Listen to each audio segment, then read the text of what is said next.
Good evening, everyone, and welcome to the 10th Annual Voices of Color Lecture Series in honor of C. Christine Johnson. My name is Anthony Jackson. I'm the student body president here and chair of the Voices of Color Lecture Series. Before we get started, though, I'd like to inform you that there should be no flash photography or videos. We have our own photographer, and we're recording it ourselves, so if you'd like any of those, just get in contact with us. I'd like to give you a little bit of background about the organization. And so the series is in honor of Christine Johnson, who is the director of Hamilton's Higher Education Opportunity Program for over 30 years. At the start of this speaker selection process, I decided to pay a visit to the current director, Phyllis Breeland, and I'm not sure if she knew this, but when I left that morning, I was thoroughly impressed. I'll share with you some tidbits from that conversation. For 20 years, Chris Johnson was a logistics officer in the United States Army, during which she compiled an impressive report, of one that includes a Bronze Star and an assignment in Vietnam. Following her military career, Johnson came to Hamilton's campus to assume the role of director of our Higher Education Opportunity Program. During her tenure on the Hill, Johnson became known as a fierce advocate for all students, not just students of color. Her mantra, excellence. Her mission, to help students realize and take advantage of their potential for greatness. She devoted extra time to ensure that students could communicate effectively. She exposed students to the vast resources that Hamilton offers, and at times she would take money out of her own pocket to help cover students' education expenses. That is the type of person that Christine Johnson is. That is the legacy that we honor with this series and with this lecture tonight. In choosing this year's lecturer, the planning committee thought it best to return to the organization's roots, to truly honor this amazing legacy. We sought out a speaker who could inspire thoughtfulness and social activism within this audience. Tonight, I think it's safe to say we've done that. Before I introduce tonight's speaker, I'd like to take the time to acknowledge the people who have helped make this possible. First and foremost, I'd like to thank the Student Planning Committee, without whom none of this would be possible, so thank you. I'd also like to thank our advisor, Ahmed Tanisha of the Days-Massolo Center, and for all of his help and support. Our other co-sponsors include the President's Office, Chief Diversity Officer, the Student Activities Office, Student Assembly, the Associate Dean for Multicultural Affairs, and the Black and Latino Student Union. So thank you all. Dr. West is a prominent and provocative Democratic intellectual. He is a professor of philosophy and Christian practice at Union Theological Seminary and professor emeritus at Princeton University. He has also taught at Yale, Harvard, and the University of Paris. Dr. West graduated magna cum laude from Harvard in 3 years and obtained his master's and PhD in philosophy at Princeton. He has written 20 books and has edited 13. He is best known for his classics, Race Matters and Democracy Matters, and his memoir, Brother West, Living and Loving Out Loud. He appears frequently on The Bill Maher Show, The Colbert Report, CNN, C-SPAN, as well as on his dear brother, Tavis Smiley's PBS TV show. He is also the co-host of the popular radio show, Smiley and West, on PRI around the country. The co-hosts have recently co-authored a book titled The Rich and the Rest of Us, A Poverty Manifesto. The new book is a game-changing text on economic injustice in America. Please join me in welcoming this professor, philosopher, and intellectual, Dr. Cornel West.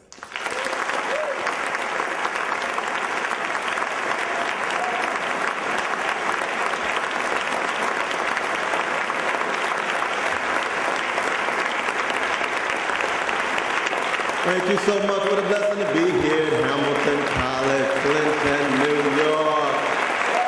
Indeed, special place. And begin by saluting my dear brother, President Anthony Jackson. Give him a hand. Student body president. Student body president, straight out of Miami. And acknowledge the wonderful committee kind enough to bring me here, Voices of Color. I'm thinking about my dear sister Naamka and sister Greta and brother Ruben and the others. I thank you so very much. I think I've been here maybe 2 or 3 times in the last 30 years, and each time I come, I have a good time, and I plan to have a good time tonight. I want to acknowledge, of course, the captain of the ship, my dear sister, your President Joan Stewart. I was blessed to meet Brother Dean Patrick Reynolds from Ireland, professor of biology. He's wonderful. We had a magnificent conversation. And then there's Brother Amit Taniha. I know I probably messed that last name up, but give him a hand anyway. Give him a hand, Brother Amit. Oh, yeah. And there's some very, very special professors. What can I say about Professor Shelley Haley? Oh, ooh, what a gem she is. Classics. Afro-American Studies has a heart of gold. Each time I'm here, when I see her smile, I know I'm in the right place.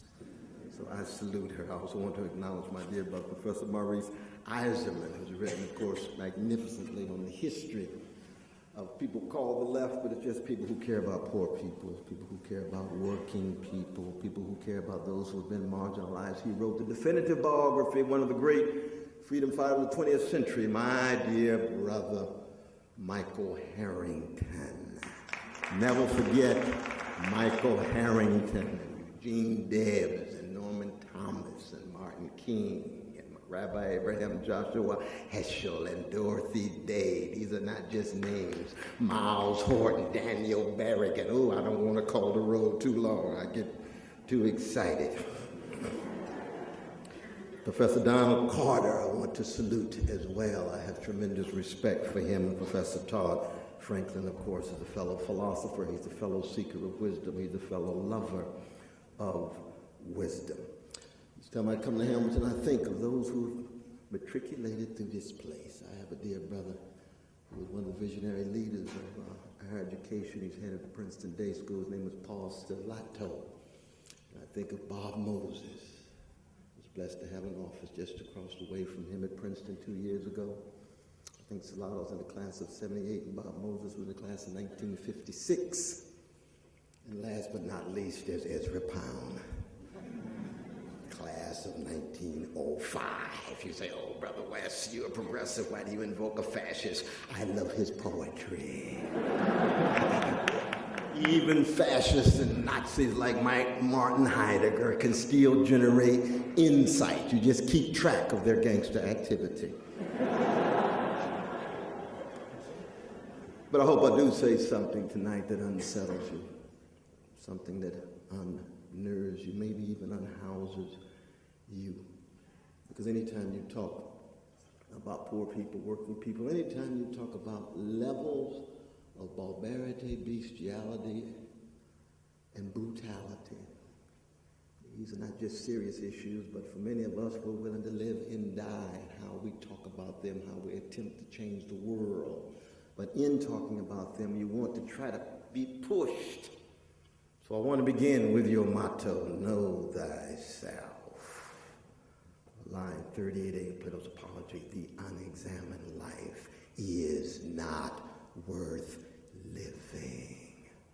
And Brother Malcolm X adds, the examined life is painful. It takes courage. And I know the best of what takes place here at Hamilton College.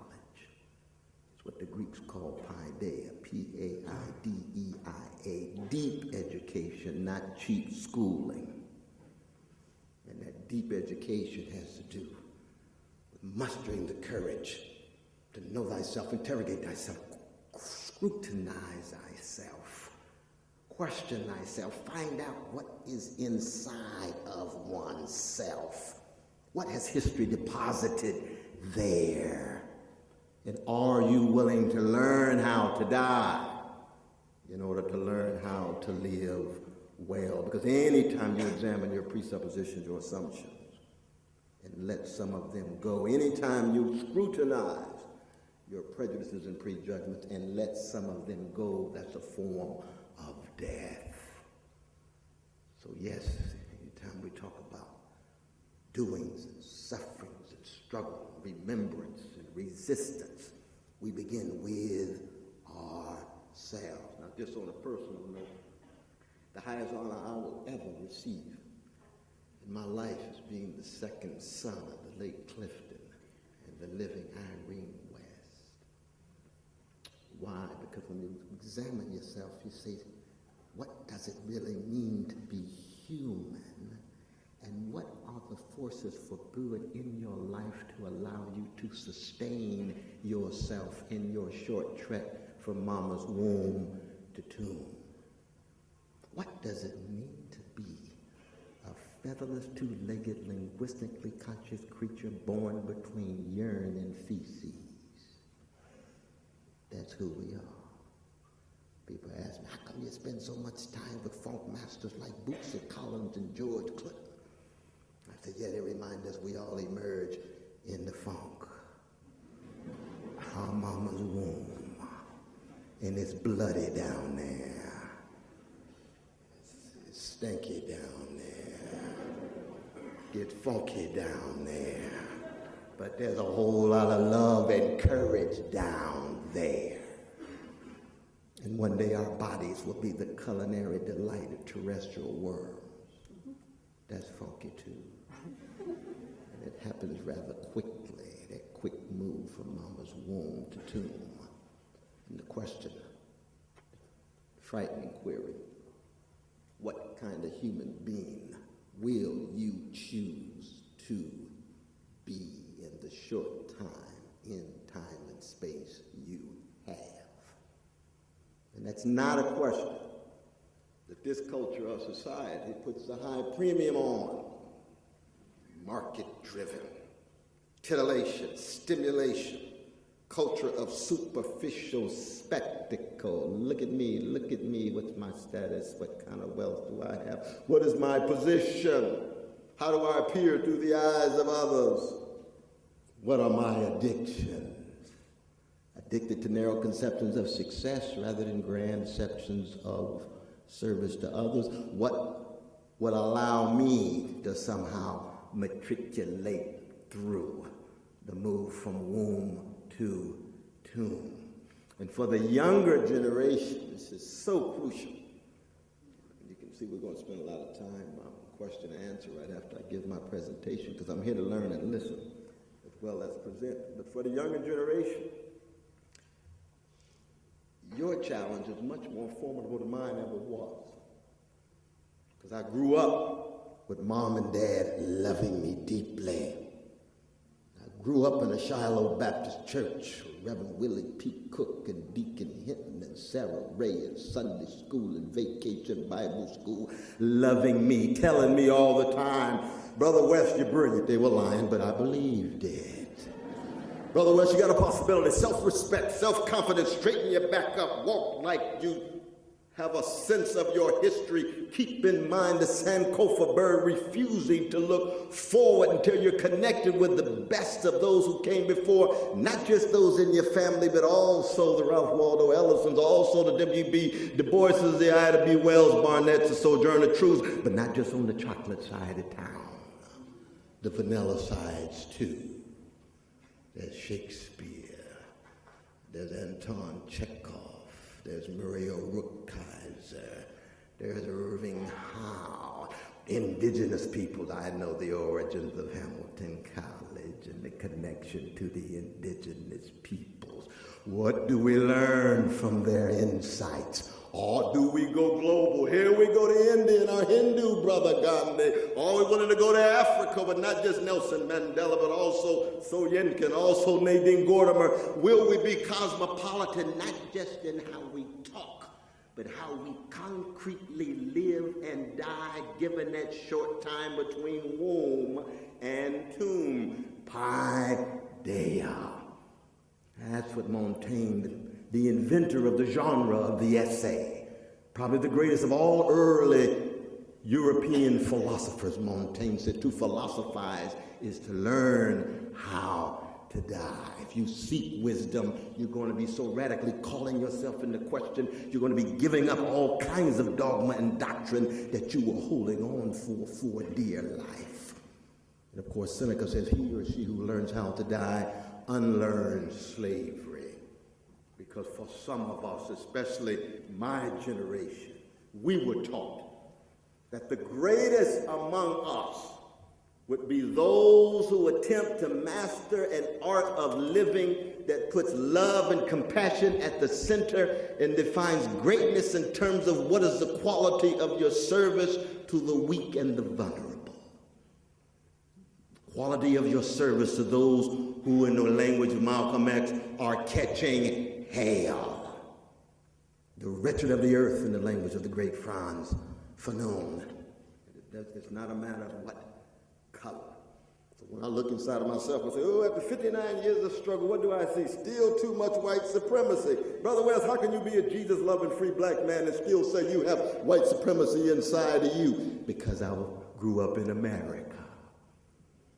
Oh, white brothers and sisters coming to me all the time. Brother West, I've transcended racism. My grandma had a problem, but I've transcended that now. I'm pure and pristine. I said, well, I look inside of me and still see white supremacy. I think you need to check yourself. No one of us pure pristine. We're all struggling against it. History has a long backdrop. You don't overcome it just in terms of a particular individual decision that you made on your own. It's in your unconscious too, not just your conscious. The question is the quality of your struggle against it. It's not whether you have it. I look inside me, I see male supremacy. Oh, I've been a feminist, well, 35 years. Took me a while to get moving on that one. I grew up in the black church. I grew up on the corner. A whole lot of sexism there.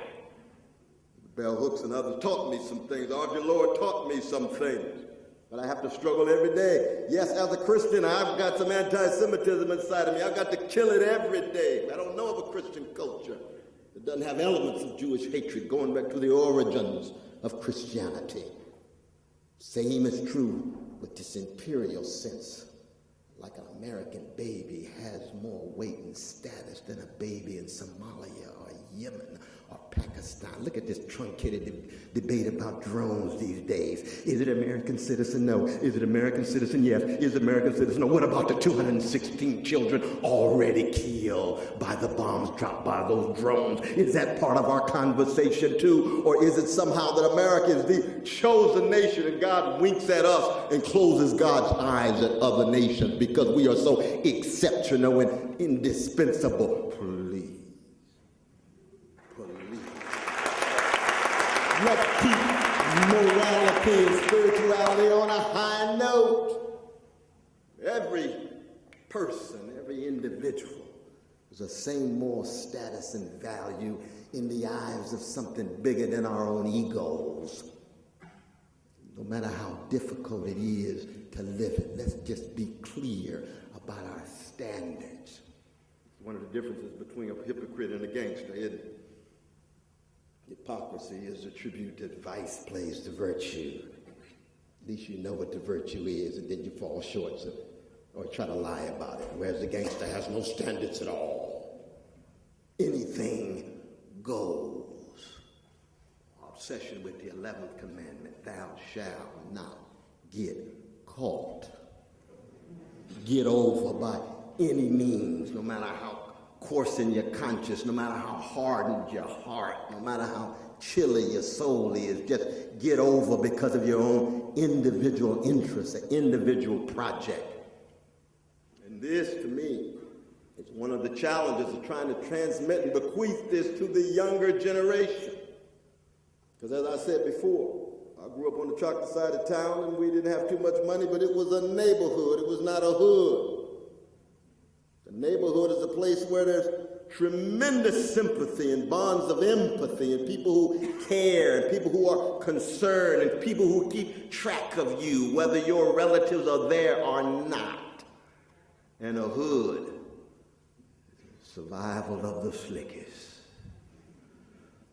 Just think about it. I was just in Chicago the other day. I spoke the day after the funeral of Sister Hadiya Pendleton. You know Sister Hadiya, who was shot Sister Michelle Obama was there at the funeral, talking with the father and the godfather and Sister Cleopatra, the parents.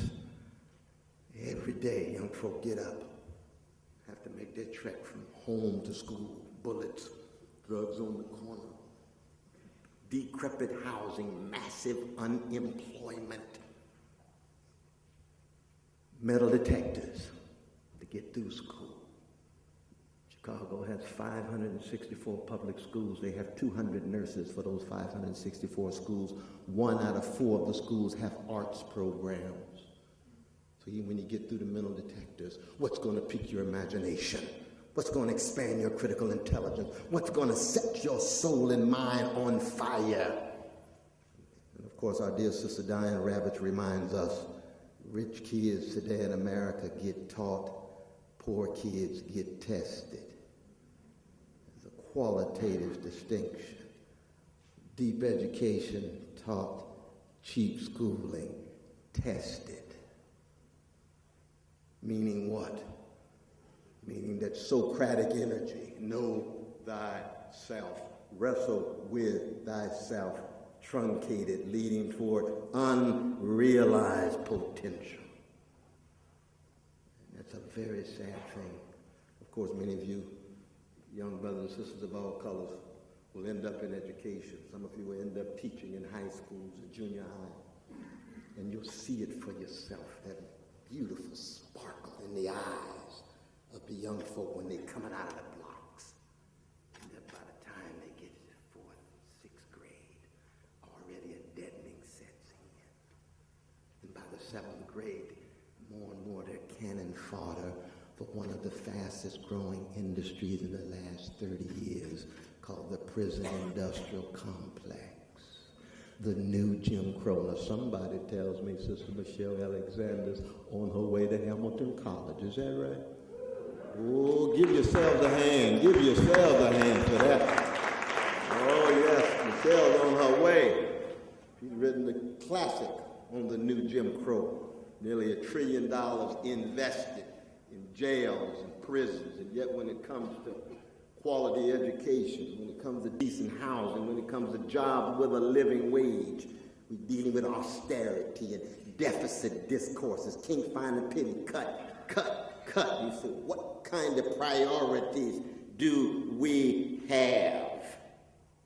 Where is the Socratic energy in raising the critical questions and trying to make these questions accessible to others so that people can somehow be shaken out of their sleepwalking? Become awake.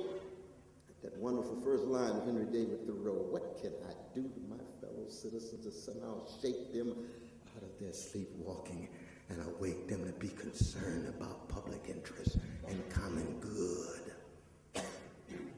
Young people, if we don't meet that challenge, we lose a fragile experiment in democracy called the USA. And in the eyes of many, we've already lost major portions of it. My dear brother Barack Obama gave his speech in Boston 2004. He stepped out there with all of his brilliance and charisma. That America is magical. It's a magical place. I turned to my dear brother and said, this brother's going to have a Christopher Columbus experience. He's going to discover America. He's going to encounter some facts, especially facts on the night side of things. Nothing magical about America. America is free and democratic to the degree to which every generation musters the courage to keep it free and democratic. America will go autocratic, authoritarian, and crypto-fascist in a minute if the younger generation goes asleep. If the younger generation conceives of itself as obsessed with material toys and trophy spouses and becomes well-adjusted to injustice and well-adapted to indifference. And the great Rabbi Abraham Heschel used to put it well. He said, indifference to evil is more insidious than evil itself. Just turn your back. Somehow stay in your bubble. Reinforce your parochialism. Reinforce your provincialism. refuse to have a sense of adventure, intellectual, spiritual, political adventure, refuse to understand that the brother and sister on the corner, homeless, unemployed, their destiny is inextricably interwoven with your destiny. It may not appear to that short term, but in the end, sooner or later, as Brother Malcolm used to say, chickens come home to roost. You're going to reap what you sow. Look at the U.S. Constitution. Avoidance of forms of death, slavery, social death. No reference to the institution of slavery in the U.S. Constitution. You end up fighting the most barbaric of civil wars of the 19th century over an institution not even acknowledged in your Constitution. That's called reaping what you sow. Chickens coming home to roost. How many saw Lincoln and Brother Tony Kushner and Brother Spielberg and others? You saw the movie, right? Powerful movie in many ways. The language of Tony Kushner is always quite inspiring to me. Spielberg's a genius. I was looking for Frederick Douglass. Oh, I was looking for Lydia Maria Child. I was looking for Harriet Beecher Stowe. I was looking for the strong abolitionist movement that constituted itself in 1837. And 30 years of unbelievable struggle, putting pressure to say, you know what? You're denying forms of death. You're denying forms of suffering. You're like the American Hamlet. Blanche DuBois on Streetcar Named Desire by Tennessee Williams. What is distinctive about the American Hamlet? She denies history. She denies memory. She denies reality. She lives in a world of make-believe. She lives in a house of cards. Reminds me a little bit of Wall Street in the last few years. Just a world of make-believe. We're breaking records, yes, but the suffering is intensifying, isn't it? And there's a disconnect between the stock market and its house of cards and the world of actual concrete masses of people in the United States. How long do you think your house of cards will remain in place? Come tumbling down. Younger generation, keep your sense of memory and your sense of history, your sense of compassion, and your sense of critical engagement with the relation of the three dimensions of time, past, present, and future.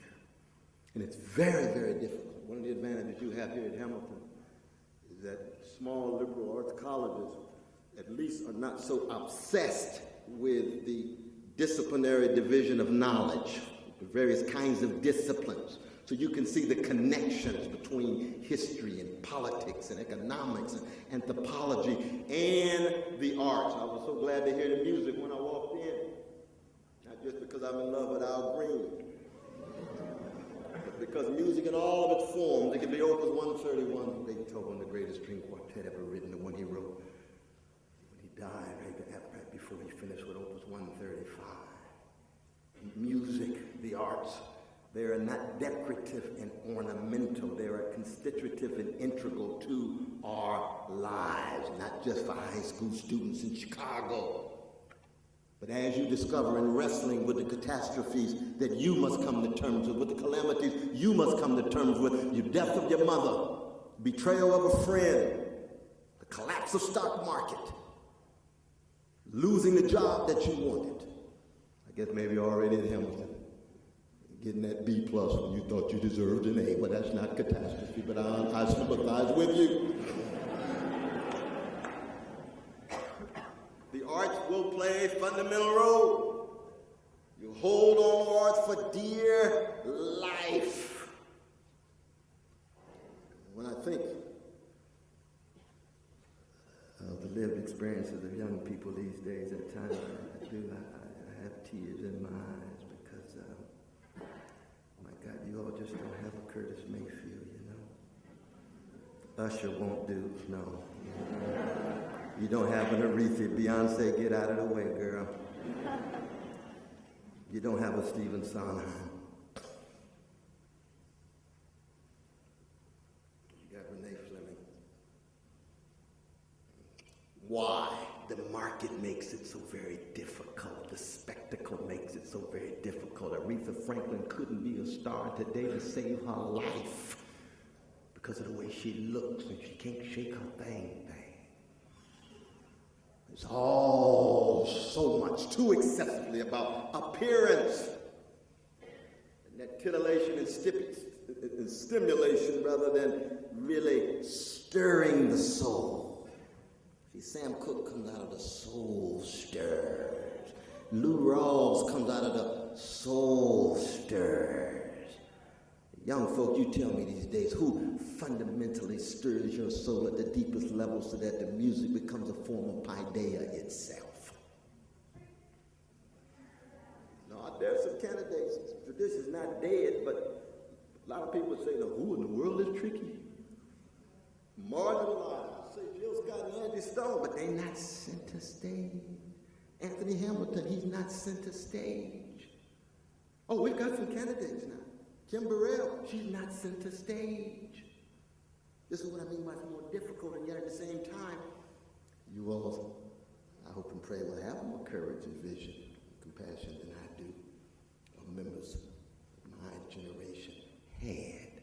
But you have to understand what you are up against. I also come out of the legacy of Jerusalem. Of course, one of the fascinating juxtapositions, one of the great questions of Western civilization is what? Why is it that Socrates never cried and Jesus never laughed?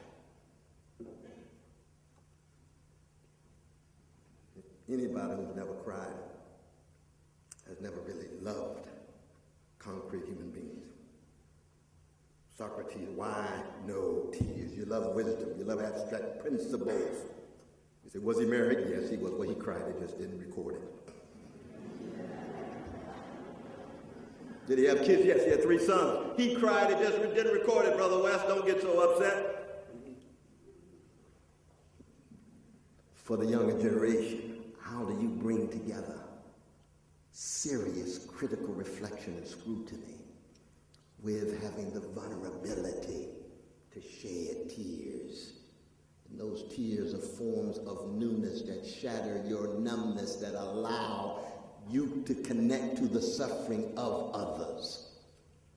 The last thing we need in this culture is an obsession with smartness and dollars. That's the wonderful language of W.B. Du Bois and Souls of Black Folk of 1903. What is smartness? Cleverness, smart aleckness. Provides attention to oneself and usually tied to making big money. And with men, just like we saw in the movie, I forget the name of that movie now, it was about Brother Mark Zuckerberg. Anybody remember the name of that movie? What was it? Yeah, Social Network. That's right, Social Network. I read a review in the New York Times. This movie is one of the great triumphs of the human spirit. I said, oh my God, I've got to see it. I was front row, popcorn and all ready. Ready, let's hear this. I want to see this. What did I see? Smartness, insecure male ego, bitch, driven, obsessed, making huge amounts of money, but experiencing levels of spiritual malnutrition and moral constipation.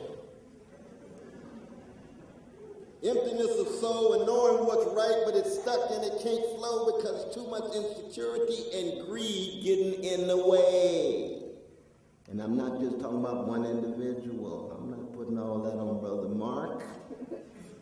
We're talking about a whole culture that young folk have to deal with.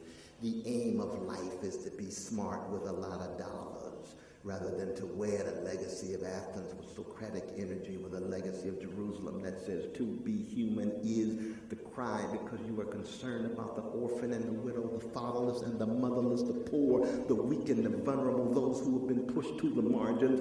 And the definition in the end of your greatness will be, what did you do for them in whatever form you decided to do it relative to the gifts that you have. They say, oh, Brother West, that sounds like that 1960s moralistic stuff. I say, yeah, that's right. Yes, it is. And 1960 has no monopoly on it. 1960s has no monopoly on it. Go to Latin America today. Why is it that Brazil can cut their poverty rate in half? Brother Hugo just died. He's not in any way exemplary in terms of being a pure democratic leader. No, he deserves critique like anybody else in terms of rights and liberties. But that brother was in love with poor people, and he sliced that poverty rate in half in ways that we can learn even as we preserve the best of our libertarian sensibilities. The 60s in America has no monopoly on this at all. Look at parts of Asia, what's been going on, parts of India trying to deal with the plight of Dalit, my dear untouchable brothers and sisters, over 300 million of them standing up with dignity. So many other examples as well. But it takes patience, courage, compassion, not a sense of self-righteousness. We're all going to fall on our faces. Samuel Beckett is right. Try again, fail again, fail better. Try again, fail again, fail better. The great Reinhold Niebuhr used to say, democracy is a proximate solution to insoluble problems. He said, what do you mean by that, Niebuhr? Because as human beings in time and space, there's always going to be insecurities. There's always going to be fears. There's always going to be anxieties. And the question is, will people have the courage to deal with those fears and anxieties and insecurities in such a way that it generates democratic possibilities or autocratic ones? And the history of humankind is what? Very much the history of domination. It's the history of subjugation. It's the history of exploitation. It's only the courageous ones who try to break the cycle. Or as Walter Benjamin says, put your foot on the brake just for a little bit to create some kind of spaces in between the series of dominations, in between the series of exploitation. And of course, I come from a people, black people in America, 400 years of being niggerized. And to be niggerized is to be terrorized, traumatized, and stigmatized at every imaginable level, economic, political, social, psychic. But the best of black people says what? In the face of terror, we don't want to terrorize others. We want freedom for everybody. In the face of trauma, we don't want to traumatize others. We want maturity.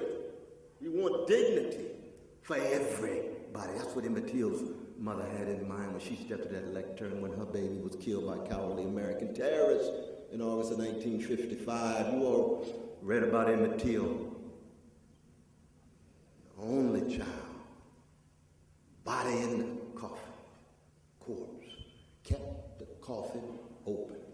President, governor, mayor, city council, close the coffin because it creates too much controversy. She says, no, I want to be Socratic and I want to be prophetic. I got some questions I want to raise, some tears that will flow, and some words I have to say.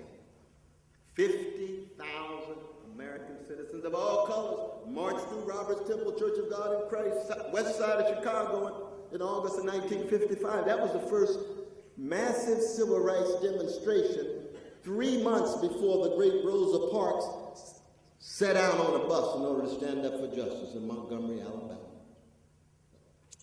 of December 1955. And what did Amy Till have to say to the world? She spoke on behalf of the best of me, the best of you, the best of the human spirit.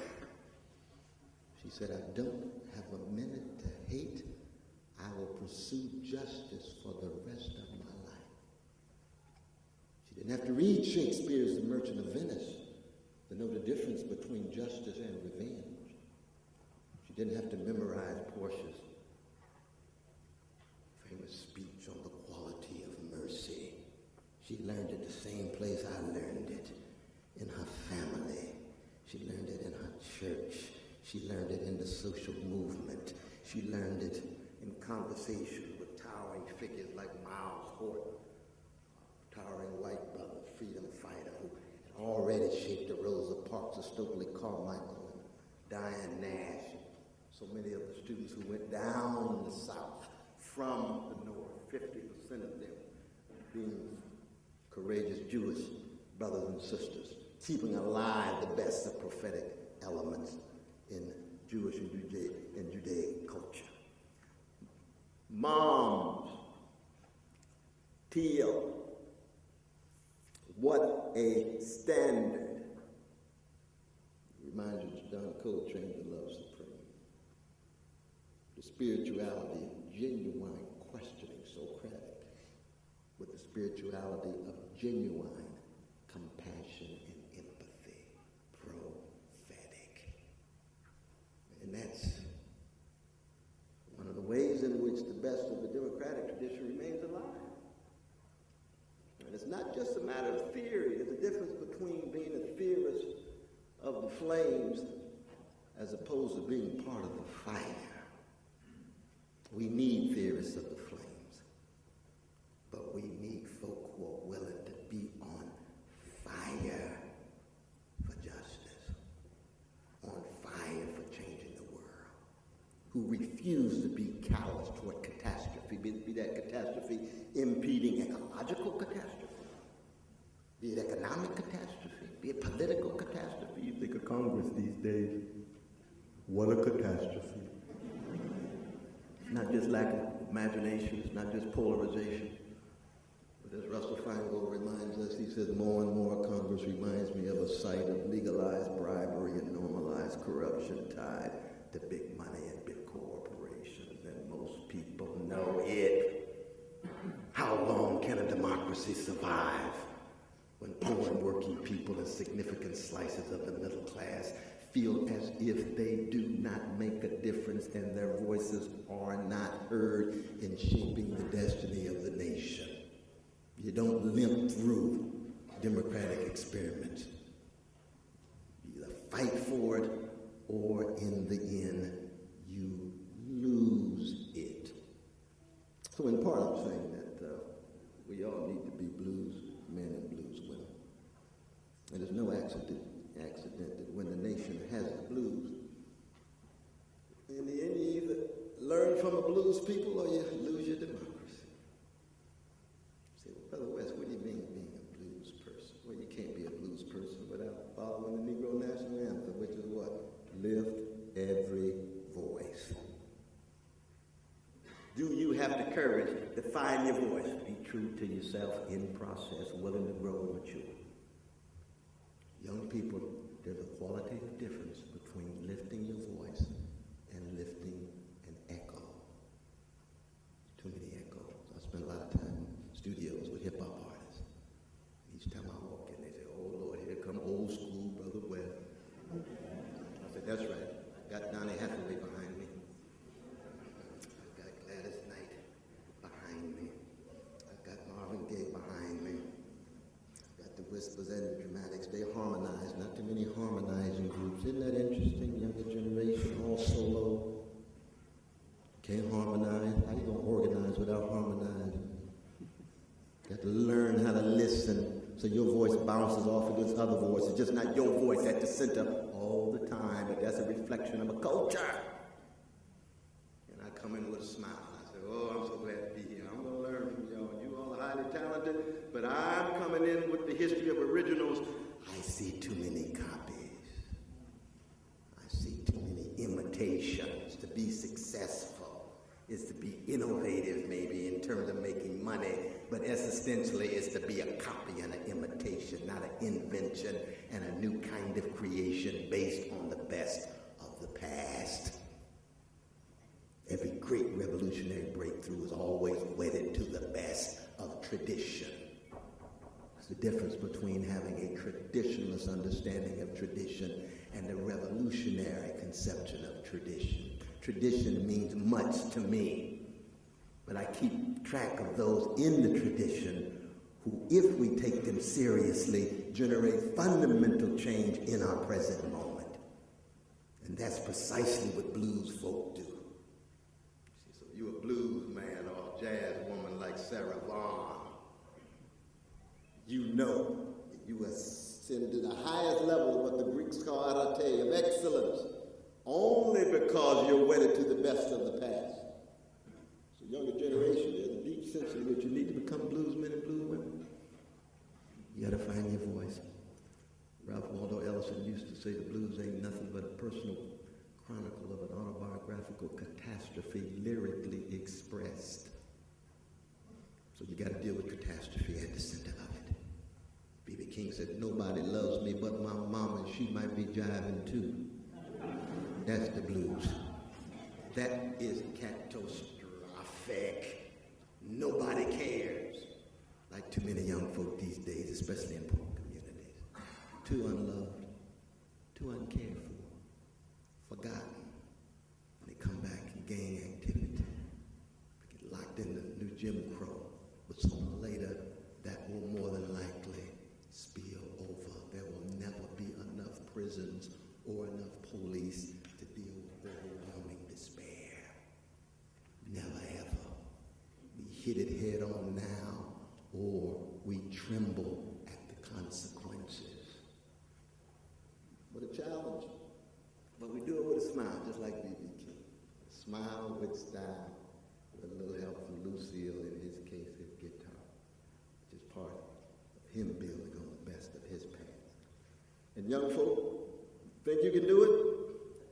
Always an open question. Like the conclusion of a practical Aristotelian syllogism. It's not a proposition. It's a life lived.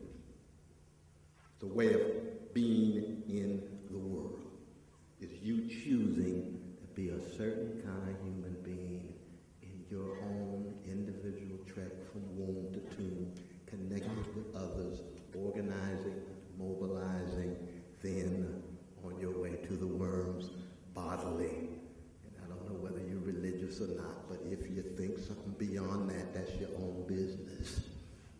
But at least you would then be able to leave a legacy. So when they put you in the coffin 50 years from now, they say, yes, I graduated from Hamilton. Yes, I went on to do some work. Yes, I took Paideia seriously. Yes, I learned the legacy of Socratic questioning.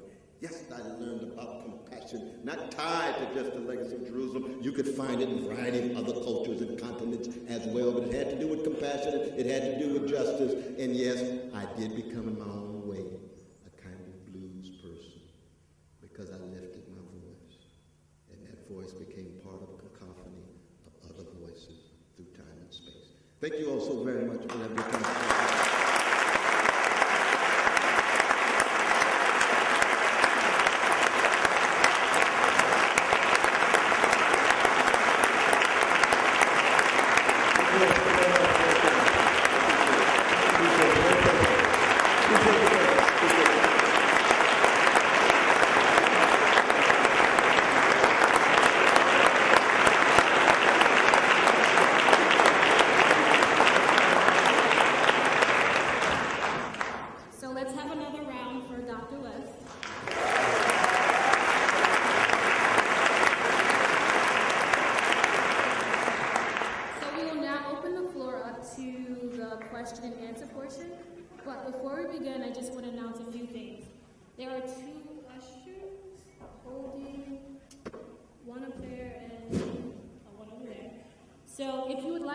Question, kindly raise your hand, and Usher will walk over and hand you the microphone.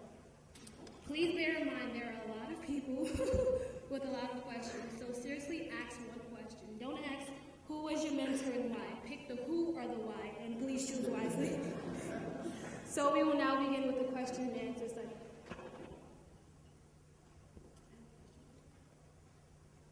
Why did you choose your mentor?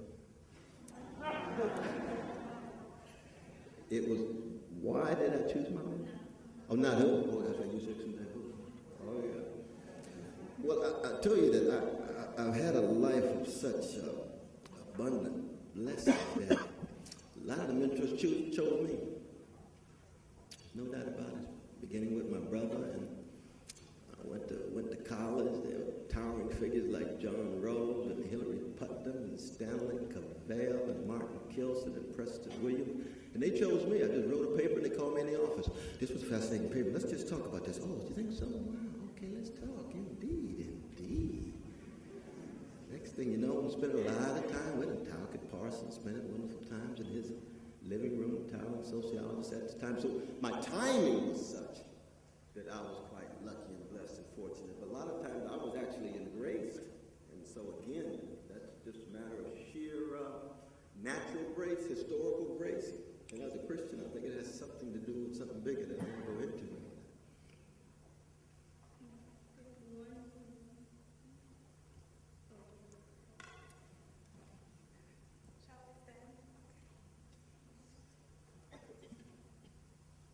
I would like to know, what are your thoughts on President Obama's unwillingness to aggressively address issues of poverty in America? Well, I appreciate that question. No, we've got to remind our dear brother President daily or hourly about the degree to which he's not addressing this with the level of intensity that he ought, which means putting a lot of pressure on him. There's been a kind of conspiracy of silence around Barack Obama, not just in the black community, but even among some milquetoast liberals and some myopic progressives. Well, he's a black president. Maybe he just understands it inherently. No, he doesn't. Put pressure on him like any other elected official, any other president, any other governor, any other mayor. American politicians are American politicians. And they respond relative to power, influence, and money. Poor people don't have money, poor people have bodies, poor people have intelligence, poor people have organization. So as you know, the last 3 years I've been putting a lot of pressure on the brother. Putting a whole lot of pressure on him, and we'll continue. But I make the connection. You see, when those drones drop those bombs on the precious brothers and sisters in Yemen, and in Pakistan, and in Somalia, they also land in New York. They land in New York. There's a connection, not just because of the money spent in terms of the military budget, but also in terms of what it means to live in a nation that somehow thinks that you can have 216 innocent children as collateral damage and that not doing something to the soul of a country. The great Abraham Joshua Heschel used to say, every lie you tell is a lynching of your soul. And every lie that we've told, Brennan, for example, my dear brother Brennan,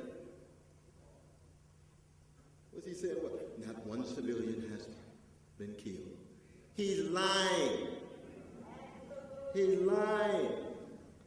Obama in the State of the Union, the White House has fully informed the Congress on all of the drone activities. The brother's lying. Putting pressure just to get memos, and the memos only available to the senators, not even the committee others. We go on and on and on in this regard. So you have to be honest about that, but you have to be able to say that with love. I know you're lying, brother. That doesn't mean I hate you, but I don't like mendacity. I don't like that kind of lying. If I'm lying, please remind me.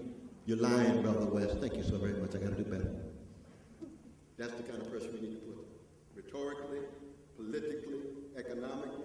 Why is it not one executive of a Wall Street bank goes to jail, but Jamal gets caught with crack on the corner and goes straight to jail? That's called arbitrary rule of law. Where is the investigation of the market manipulation and the insider trading? I didn't say civil settlements with money. I said investigation and prosecution. Why is it that so many of those who committed some of those Wall Street crimes dine at the White House regularly? Somebody's got to tell that story. But you have to do it with love, not for the act. That's sadomasochistic. Not for the fact that people are being wounded and bruised, but for the people themselves who oftentimes are reluctant to want to stand up and tell those truths. But things are changing. Things are changing. The debate now, even Brother Rand Paul, the other day, about 17% of the time he was telling the truth. And that's a high percentage for a politician. I don't care which party. Oh, he was talking about the George, he's telling the truth. It's just that he didn't extend it beyond American citizens. How narrow, how parochial. My God, is that the only concern you have with American citizens, no matter how many children in other parts of the world, the so-called third world, which is simply the place where the vast majority of humankind live? That's what the third world is. We can kill as many children there, but when it comes to one American citizen, we get all morally upset. Oh, what will they say about us 100 years from now? We'll be like the Thomas Jefferson, freedom fighters against the British Empire, slaveholders, and probably even violators on a sexual level in terms of precious black sisters. What kind of history will they tell about us? We keep contact with the humanity of Brother Thomas Jefferson, the good and the bad.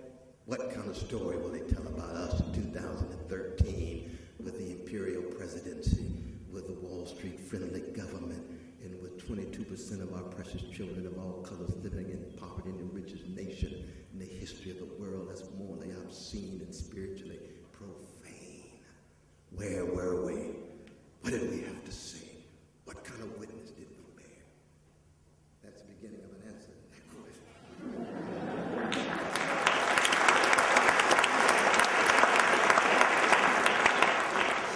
She's been raising her hand so many times, I feel bad. Can someone bring her a mic?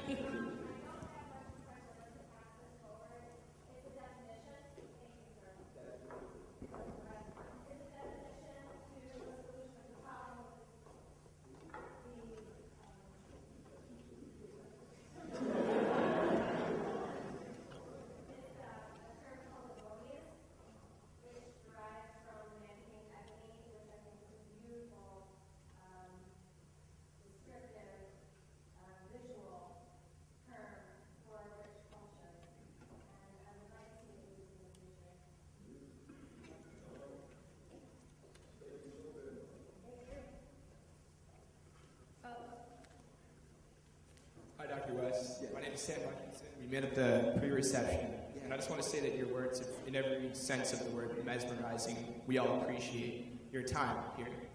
I'm an avid hip-hop fan, and I've naturally been drawn to your opinions on Jay-Z and his ownership of the Nets, and I was wondering if you could delineate your opinions there, because they're very interesting.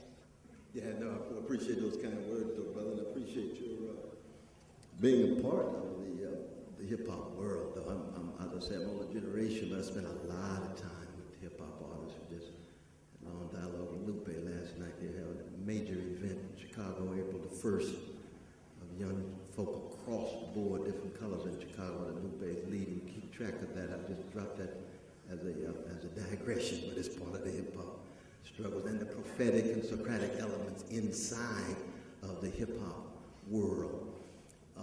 Jay-Z is my very dear brother. I've spent a lot of time with him, and I've been critical of him. I've always raised the question, is there's a difference between being highly successful and courageously faithful to a cause bigger than you. And I applaud success, especially when that success is used to be faithful to something bigger than you. He's a lyrical genius, there's no doubt about that. He comes out of Marcy Projects. It's a magnificent thing to witness somebody making such a big move from whom he's not yet the tune, but he's on the way like all of them. And all I said was, I was in Harlem at the time, you might be referring to my words about how he owned 1%, 1/15th of 1%. But you walk down Times Square and you got a big picture of him and Brother Mikhail, who's a Russian oligarch that owns 80%. So you got Brother Mikhail, 80%. You got Jay-Z, 1/15th of 1%. It looked like they partners.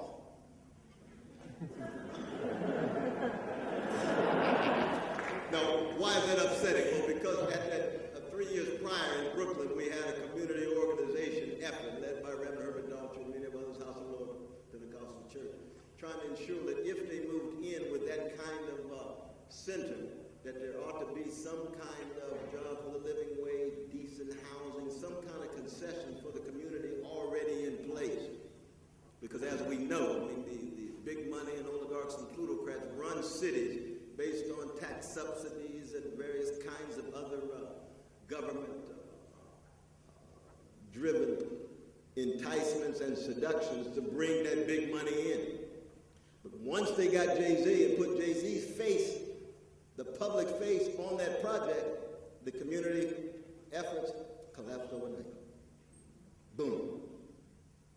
I said, oh, I'm highly suspicious of highly successful people, and especially highly successful people of color, who allow their role and function to be the public face of those at the top that downplay the suffering of those in the middle and on the bottom. So I can't say that lovingly to Brother Jay-Z privately. I mean publicly. I haven't talked to him privately. But I said that publicly, and it generated a lot of dialogue and got me in a lot of trouble. But I say what I believe. And when I get a chance to talk to him, I'm going to tell him exactly why I said what I said.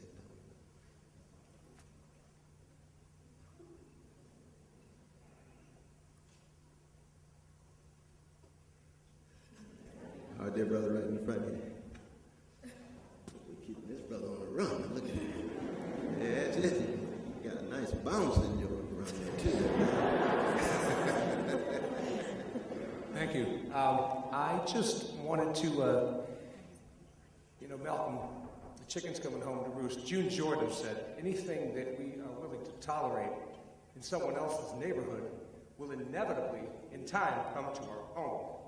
When you talk about I've already made the connection between the death of children in the third world that we tolerate, the drones and elsewhere, Iraq, during the embargo and so forth, in the death of the children that's come here in this country now.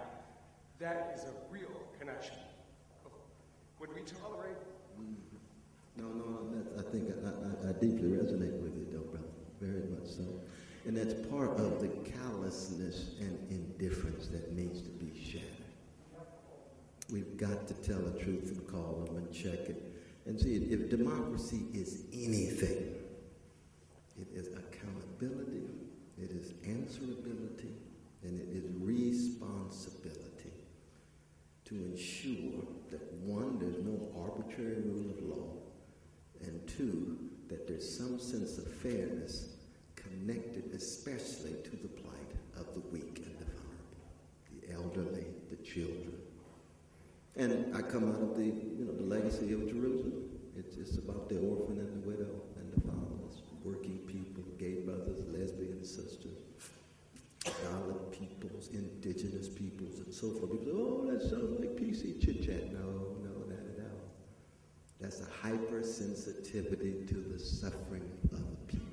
Now, well-to-do people suffer too, and it warrants our sympathies and so forth and so on.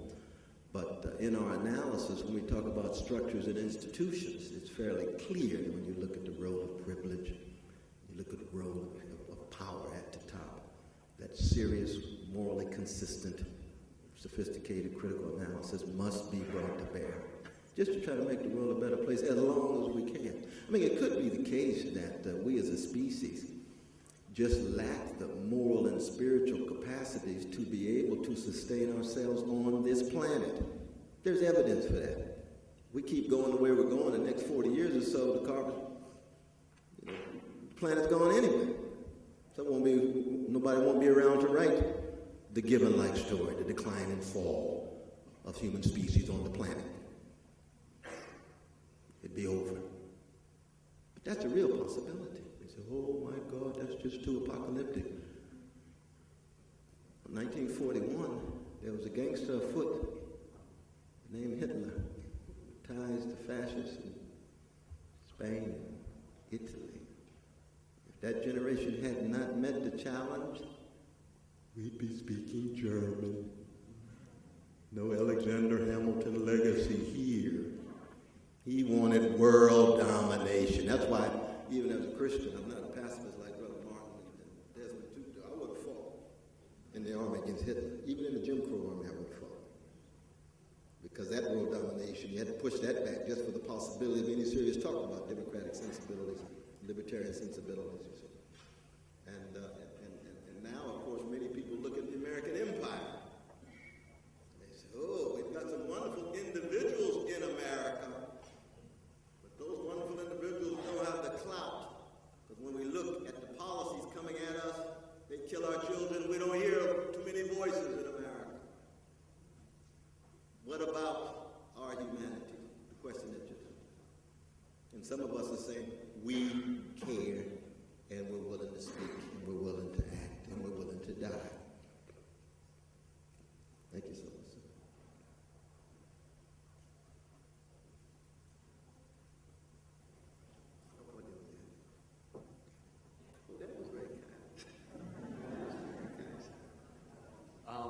I have a question. Do you think that the government's war on drugs is helping to perpetuate this new Jim Crow they refer to? Ooh, did people hear that question? Do you think that the war on drugs does perpetuate the expansion of Jim Crow? Right in the middle of that text that I mentioned, the new Jim Crow, Michelle Alexander has an analysis that connects the expansion of the war on drugs that more and more ends up being a war on poor people's use of drugs. 13% of young people on chocolate size of town fly high in the friendly skies. They're addicted to drugs. 13% of white precious youth fly high in the friendly skies. They're addicted to drugs. 65% of the convictions on the chocolate side.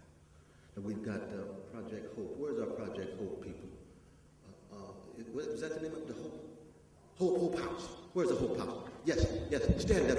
Give them a hand. Give Hope House a hand. Give Hope House a hand. Yeah. Now, give Brother Kirk. No, very important.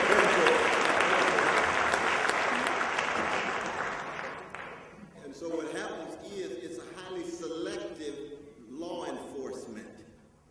I used to tell my Princeton students all the time that if the police enforce the law against drug taking at Princeton, not Hamilton, but Princeton, the way they do in Harlem, the jails would be more colorful.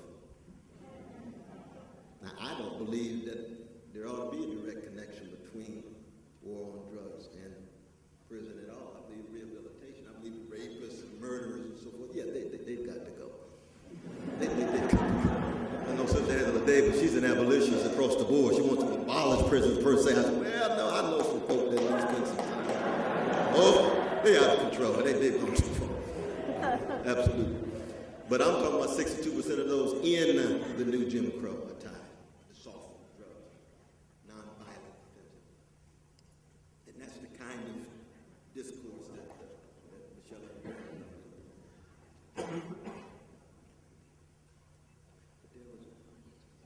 Hi, my name is Noha. Do you think that religion and justice can coexist? And by religion, I don't mean spirituality, I mean the system of religion. Well, you mean just institutionalized religion? Yeah, I tend to be very Socratic and prophetic about institutional religion, which means I do understand that it has the capacity to be forces for good, but in its primary and dominant forms, it tends to be too well adjusted to empire, well adjusted to patriarchy, well adjusted to anti-Semitism, well adjusted to anti-Arab sensibility, anti-Muslim hatred, and so forth. And that's true for religious institutions across the board. Across the board. No, indeed. But of course, we've got to live with them because, as I said before, for the vast majority of us, the stories and narratives that we hold on to in order to deal with our fears, anxieties, and insecurities in the face of being human beings on the way to being corpses usually requires or leads toward some invoking of powers bigger than ourselves, grander than ourselves, tied to some kind of God talk or tied to some kind of grace talk or faith talk or what have you. That's just the history of the species. And I actually, in some ways, applaud the new atheism. Even as a Christian, I think people say, oh, it's very, very paradoxical. And it's not just because, I love Brother Bill Maher. I think he's a wonderful spirit. I think he's wrong with the God question. I am a Christian. But I applaud the new atheism because a lot of times for young people, the only conceptions of God they have available to are worthy of rejection. Because every religious person carries within them certain kind of atheisms.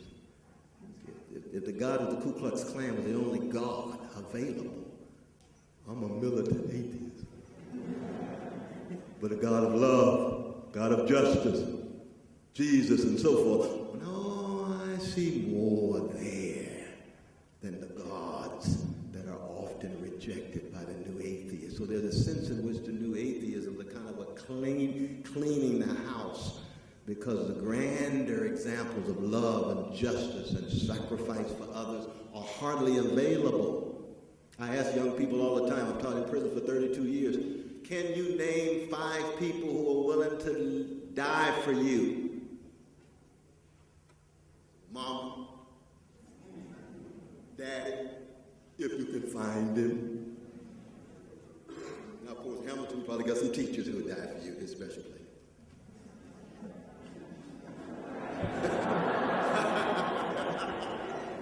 Whereas when we were growing up, my dear brother, we got a whole list. Huey Newton, Martin King, Malcolm, Fannie Lou Hammond, Abraham Johnson, they all of them willing to die. Talking about war crimes, talking about race. We can just go on. Then you get to the neighborhood. Yeah, and there's Bobby around the corner. He's a freedom fighter. He's trying to be the next Malcolm. That brother's talking about the police, trying to police the police. And the police said they're going to shoot him and say, shoot, in the name of the people, I'm willing to die for the people. And these days, what would they say about that? He's a crazy Negro. He's losing his mind. No, that was his calling. He's willing to bear witness. Young folk, who do you know on fire like that? I'm sure you know some. Very, very few compared to who we knew. We ought to keep pointing to my dear brother here with his hat, because we're on the same wavelength here. We knew. Curtis Mayfield told by his agents over and over again, stay away from all those radicals. He shows up with his guitar. They canceled his contract. He said, I created my own label, called it Kirkton. Bring in Donny Hathaway and Leroy Hudson and the others. We're going to have our own thing. They won't even play my music. We're a winner. They won't even play it. That's all right. I got another song. Choice of Colors. I got another one. This is my country. Keep coming, Curtis. Hell below we all don't go. He's just beginning. Then there's another genius down in Jamaica that here's Curtis called Bob Marley. He's going to bring some love and redemption songs that make Curtis have a smile on his face. And Marley says, there is no Bob Marley without Curtis Mayfield. I felt his love. I felt his willingness to die. And I loved his music. But I had to do it my way. I had to lift my own voice. Here's a little reggae. Reggae, we got to do it Jamaican style. And it goes on, that love train, that caravan of love that the Isley brothers talked about, love train of the OJs. That's what young folk, I think, need to be a part of, sustaining. And I do believe that a large number of young people are going to meet this challenge. But I'm dead gone. They're going to meet this challenge. Yes, I knew what the brother was talking about. I'm going to do it my way. The Cubans, the El Salvadorians, those in Singapore, all of it tied to the same wrestling and question, bearing witness to justice, telling the truth about powers that be, not in the name of isms. I had long dialogue with Hugo Chavez. He was my dear brother. And he used to talk about 2 books. Victor Hugo, Les Miserables. That was his favorite book. And the Bible. He was a Christian. We talk about liberation. Brother West, why are you so hard on Fidel Castro? Every time you see him, you say, you believe in the rotation of elites in a democracy. I say, yeah, I do. That means I'm critical of Brother Fidel, but I can appreciate the stand against anti-imperialism vis-a-vis the United States. It takes courage, but rotates. Elites need to rotate. Fidel wasn't in the rotation. I'm a deep Democrat. There needs to be accountability every election, every generation, over and over again. I told Hugo the same thing. He said, yes, we're having elections, but how come the New York Times keeps calling me a dictator? I said, because they don't always tell the truth. They don't call the leaders of Saudi Arabia dictators, do they? Did they ever call Mubarak a dictator for 30 years? No. He he was our friend. It was only when the people emerged in the center oh, maybe we've had some untidy and ungodly relations with Mubarak, our friend. Then he goes under and they call him a dictator. Now, let's be morally consistent. What the heck do with the question? That you bring up Mubarak because I'm from Egypt, so. Yeah, no, indeed. So good to see you.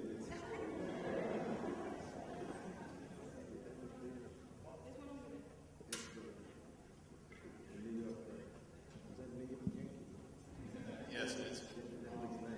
We mentioned a lot briefly about the moral apathy that citizens in America have for third world countries.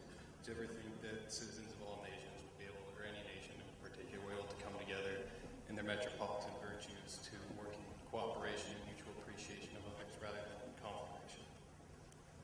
Yeah, it's a wonderful question. But and I think the only way that will happen is that we just have to try to do it. We work with those who are willing, and we try to expand the circle. Expand the circle. And we have seen progress over the years. We have seen progress over the years. You compare to where things are now, 100 years ago, when imperialism was almost the norm, where the hegemony of various countries with tremendous amount of military power was the norm and too readily accepted. And the prophetic Socratic voices were pushed to the margins. No, here comes 1950s and 60s, unbelievable anti-colonial struggles that are successful and effective, but then they can fall back into their own autocratic forms and so on. So that we can see the various spiraling of history. And when a large enough people come together, want to make a difference, then that kind of beloved community, to use Brother Martin King's language, becomes something that takes on real weight and gravitas. Now, will it ever become widespread? Will it become a mass movement? Will there ever be paradise in space and time, heaven on earth? No, not at all. Not at all. I think that I'm with Chekhov and Beckett in this regard, that we have to decide what kind of people we are and try to expand the group that decides toward the questioning and the bearing witness. But there's a sense in which we'll always be challenged by structures of exploitation and so forth. We just try to minimize, curtail, betterment, amelioration, rather than some kind of utopia. But I think utopian energy is a beautiful thing. Magnificent thing. It's like that last line of Shelley's revolutionary pamphlet of 1821. Poets are the unignorant legislators of the world. And by poets, he wasn't talking about versifiers.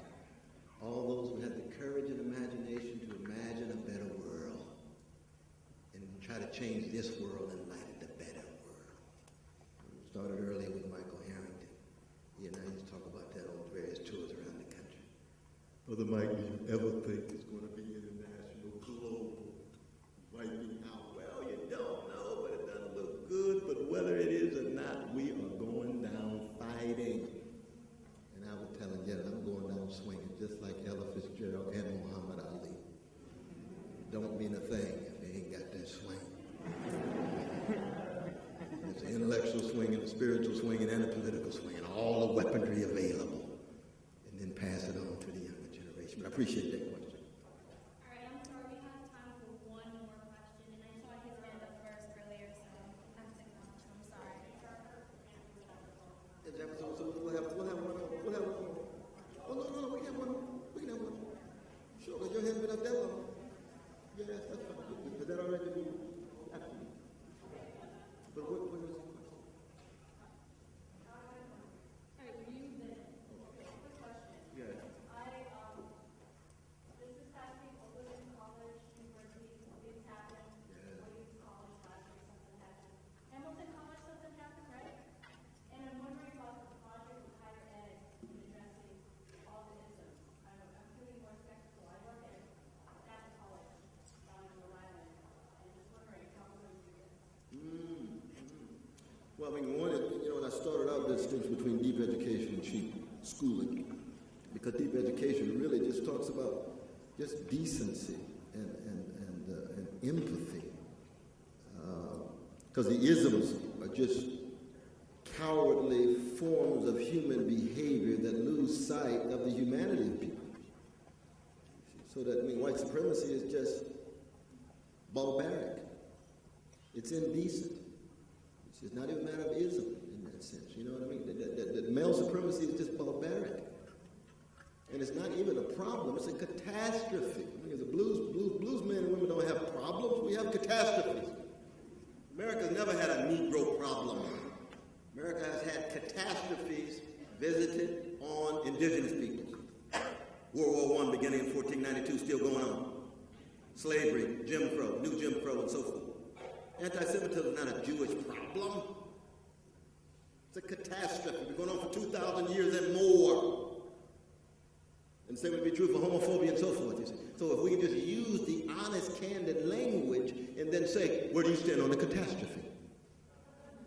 Do you want to be decent? And then engage in dialogue. Because, I mean, you can have disagreements about policy and still be a decent person. You see what I mean? But that's part of Paideia. That's precisely part of Paideia. But cheap education is just about making sure you get that sophisticated skill that doesn't really shape your sense of who you are as a human being, so you can gain access to that job and live in some vanilla suburb and think highly of yourself and walk around like a peacock. And I can hear Malcolm X saying, peacocks strut because they can't fly. Oh, I come from a people of eagles. Fly high and keep track of what's going on below and keep your connection soul to soul, mind to mind with folk who are suffering even though you looking so way up there in the sky. That's a very different orientation. That's part of the Paideia.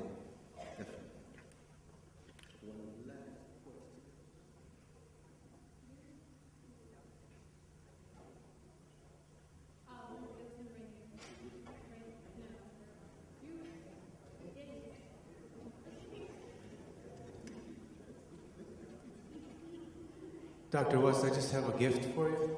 Oh, yeah. It's okay.